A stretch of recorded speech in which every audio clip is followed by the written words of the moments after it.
உங்களுக்கு நிம்மதி உண்டாகுவதாக.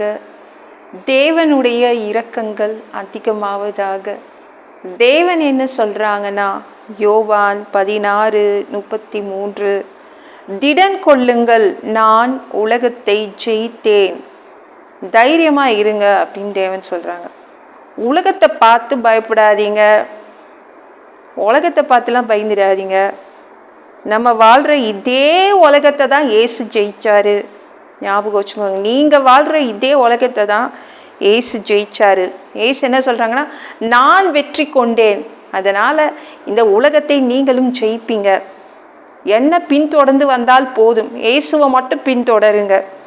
உபத்திரவங்களை பின்தொடர்ந்து போயிடாதீங்க, வியாதியை பின்தொடர்ந்து போயிடாதீங்க, சரிங்களா? பிரச்சனைகளை பின்தொடர்ந்து போயிடாதீங்க. யாரை பின்தொடரணும்? இயேசுவை பின்தொடரணும். இயேசு எப்படி போனாரோ, அவர் நமக்கு ஒரு பாதை போட்டு வச்சுருக்காருல்ல, அந்த பாதை வழியாக போகணும். உங்ககிட்ட இருக்கிற பிரச்சனைகள், அந்த மாதிரி வியாதிகள், இதுகிட்டலாம் இருந்து கண்டிப்பாக உங்களுக்கு வெற்றி வருது. நீங்கள் உலகத்தை ஜெயிப்பீங்க, உங்கள் பிரச்சனைகளை ஜெயிப்பீங்க. அப்படி தான் இயேசு சொல்கிறாங்க. ரொம்ப ஈஸி, எளிது அப்படின்னு இயேசு சொல்கிறாங்க. நம்மளை சுற்றி என்னதான் இருந்தாலும் கலங்காதீங்க. எப்படி வேணால் இருந்துட்டு போடுமே உங்களை சுற்றி. எவ்வளோ மோசமான மனிதர்களோ அல்லது மோசமான பிரச்சனைகள் இருந்தாலும் வெற்றி உங்களுக்கு தாங்க. நம்மளுக்கு முக்கியம் என்ன? வெற்றி தானே. வெற்றி உங்களுக்கு தான். ஏன்னா நீங்கள் இந்த உலகத்தை ஜெயிப்பீங்க. உங்கள் சுற்றி என்ன இருந்தாலும் பரவாயில்ல, உங்களை நெருக்கிட்டு என்ன இருந்தாலும் பரவாயில்ல, இயேசுவை மட்டும் பார்த்து முன்னேறுங்க. தைரியமாக இருங்க. மனசை ரொம்ப ஸ்ட்ராங்காக வச்சுக்கோங்க.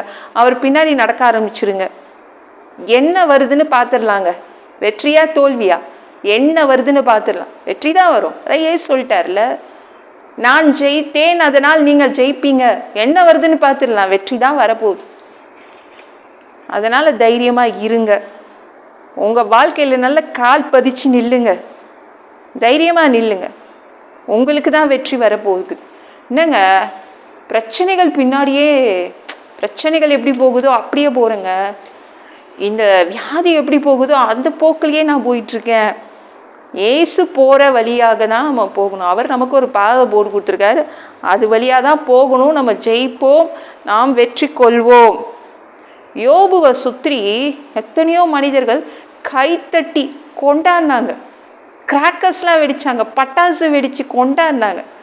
யோபு அழிஞ்சிட்டான், இவன் செய்த பாவம் தான், எனக்கு நல்லா தெரியும், இவன் செய்த பாவம் தான், அதான் இவங்க வீடு குடும்பமே அழிஞ்சிடுச்சு. இவன் செய்த பாவம் தான், அதனால தான் இவனுக்கு இந்த வியாதி வந்துச்சு, வறுமை வந்துச்சு, தரித்திரம் வந்துச்சு, சாபம், எல்லாம் சாபம். இவங்க போட்ட சாபம் தான், அவங்க போட்ட சாபம் தான். யோபுவை பார்த்து ஒரு கும்பல் சந்தோஷமாக கொண்டாடிச்சு.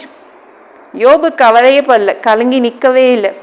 என்ன நினச்சிச்சு இந்த கும்பல்னா, இவன் அழிஞ்சிடுவான், அதையும் பார்த்துட்டு போயிடுவோம், இவன் அழிய போகிறான் அப்படின்னு ஒரு கும்பல் காத்துட்டு இருக்குது. தேவனுக்கு ஒரு நாள் தூக்கிடுவார். ஆனால் நம்ம யோபு என்னங்க செய்தாங்க? பயங்கர ஸ்ட்ராங், தைரியமான மனசு. யோபு மாதிரிலாம் யாராலையும் இருக்க முடியாதுங்க. அவங்க என்ன சொன்னாங்க? என் மீட்பர் உயிரோடு இருக்கிறார், என் தேவன் உயிரோடு இருக்கிறார், எனக்காக என் தேவன் இருக்கார், நான் ஏன் பயப்படணும்? நான் ஏன் இவங்களை பார்த்து பயப்படணும்? இந்த பிரச்சனையை பார்த்து பயப்படணும்? நான் தைரியமாக தான் இருப்பேன் அப்படி தான் சொன்னாங்க. தேவன் போகிற அந்த பாதை வழியாக தான் அவங்க போனாங்க. செம்ம பெரிய வெற்றி, பெரிய வெற்றி. அந்த கும்பலுக்கு எவ்வளோ அசிங்கமாக இருந்திருக்கும்ல. யோபு அதே இடத்துல நிலை நிறுத்தப்பட்டான். அவனுக்கு செழிப்பு வந்துச்சு, அவனுக்கு ஆரோக்கியம் வந்துச்சு, எல்லாமே வந்துடுச்சு. பெரிய வெற்றி உங்களுக்கு வரும். எதை கண்டும் நீங்கள் பயப்படக்கூடாது, தைரியமாக இருக்கணும். அதுதான் ஏன் சொல்கிறாங்க, உங்களுக்கு தான் வெற்றி வரும், தைரியமாக மட்டும் இருங்கன்னு சொல்கிறாங்க. ஓகேங்களா? இந்த வீடியோ பிடிச்சிருந்துச்சுன்னா மற்றவங்களுக்கு ஷேர் பண்ண மறக்காதீங்க. கர்த்தர் தாமே உங்களை ஆசீர்வதிப்பாராக. ஜெபம் பண்ணலாமா? அன்பு பிதாவே, உங்கள் பிள்ளைங்க உங்கள் பாதத்தில் வந்திருக்காங்கப்பா. சாமி இரக்கம் செய்யுங்க, இறங்குங்க அப்பா. உங்கள் பிள்ளைங்க உங்களை பார்த்து உங்களை தொடர்ந்து தான் வராங்க, அதனால் வெற்றி கொள்வாங்க, இந்த உலகத்தை ஜெயிப்பாங்க. அப்பா, எல்லா இடத்துலையும் வெற்றி வருது உங்கள் பிள்ளைங்களுக்கு. எவ்வளவு மோசமான இடத்துலையும் அவங்களுக்கு தான் வெற்றி வருது. அதற்காக நன்றி அப்பா. எல்லாம் பொல்லாத பிசாசுகள், ஏவல்கள், மந்திரங்கள், தற்கொலை ஆவிகள், பயத்தின் ஆவிகள், பலவீனப்படுத்துகின்ற ஆவிகள் எல்லாம் இயேசு என்ற பெயரினை கொண்டு துரத்துகிறேன். ஓடிப்போ, உங்கள் பிள்ளைங்களை இரத்த கோட்டிக்குள் மறைச்சிக்கோங்க. இப்போ சுத்த ஆவியால் நிரப்புங்க. ஞானஸ்நானம் எடுக்கணும். ரட்சிப்பீராக. இயேசுவின் காயப்பட்ட தழும்புகளால் எல்லா வியாதிகளும், எல்லா பலவீனங்களும், கேன்சர் போன்ற வியாதிகளும் சரியாகுவதாக. நன்றி அப்பா.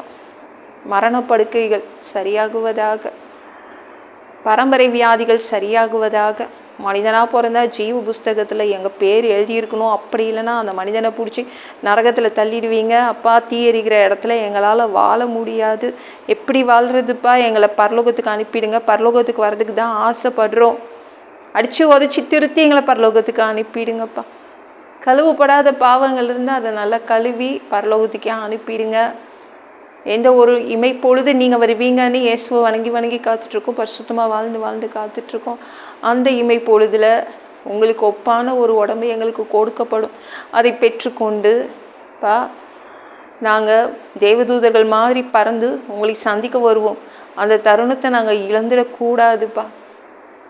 சாமி, தயவுசெய்து அப்பா எங்களை பரிசுத்தமாக வச்சுக்கோங்கப்பா. அதற்கு கூட உங்கள் உதவி கேட்டு தான் வந்திருக்கோம். 7 வருடம் ஆந்தி கிறிஸ்து ஆட்சியில் விட்டுட்டு போயிடாதீங்க. பிசாசு நடத்தும் ஆட்சியில் விட்டுட்டு போயிடாதீங்கப்பா. 3வது தடவை கூட இந்த பூமிக்கு ஓனராக, சொந்தக்காரராக வருவீங்க.